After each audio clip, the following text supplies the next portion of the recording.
Bonjour et bienvenue. Aujourd'hui, nous allons étudier le microscope polarisant. Il s'agit d'un outil en géologie permettant d'observer et d'identifier les minéraux présents dans une roche. À la fin du lycée, tu dois être capable d'effectuer seul cette manipulation. À la fin de cette vidéo, tu seras donc en mesure de distinguer les différentes parties du microscope polarisant et tu seras capable d'observer n'importe quel échantillon de roche, ce qui va alors te permettre de déterminer la composition minéralogique et donc la nature de la roche. C'est parti!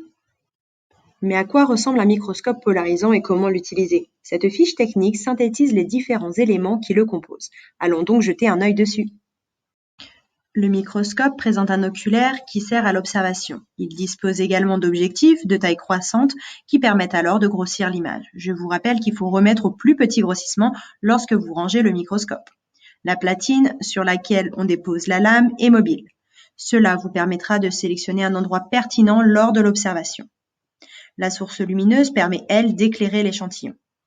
La vis macrométrique permet de remonter ou de descendre la platine. Une fois le réglage fait, il ne faut plus la toucher. Quant à la vis micrométrique, cette fois-ci, elle permet de mettre au point la netteté de l'image. La particularité d'un microscope polarisant est la présence de deux filtres. Le premier se place entre la source lumineuse et la lame. Repensez bien à remonter et visser, Et le second, lui, est à clipser au niveau de l'oculaire. Faites attention à ne pas le casser.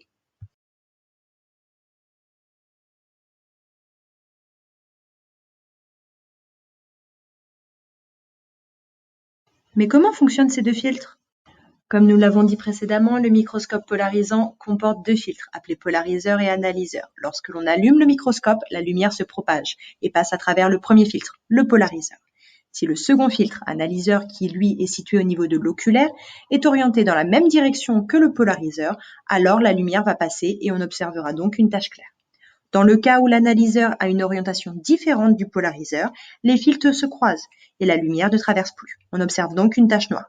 C'est ce que l'on appelle l'extinction. Avant de déposer votre lame mince, vous devez réaliser cette extinction en faisant tourner l'objectif. Dès lors, vous pouvez ensuite poser votre lame et observer dès à présent les minéraux composant votre roche. Sans le filtre analyseur, vous observerez des minéraux comme sur la première image. Avec l'analyseur, vous observerez des minéraux colorés et cette couleur changera lorsque vous ferez tourner l'objectif. Car oui, les minéraux aussi possèdent une orientation.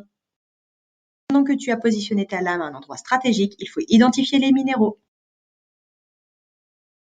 Mais pas de panique si tu ne les reconnais pas tous. Une clé de détermination est à ta disposition. Récapitulons pour voir si tu as bien retenu toutes les étapes. Dans un premier temps, il faut déposer les filtres, puis déposer la lame mince avant d'effectuer tes réglages, sélectionner un endroit où on voit bien les différents minéraux, les identifier grâce à ta clé de détermination et ranger selon les critères. Et voilà, tu es prêt à identifier tous les minéraux. Alors, à ton microscope.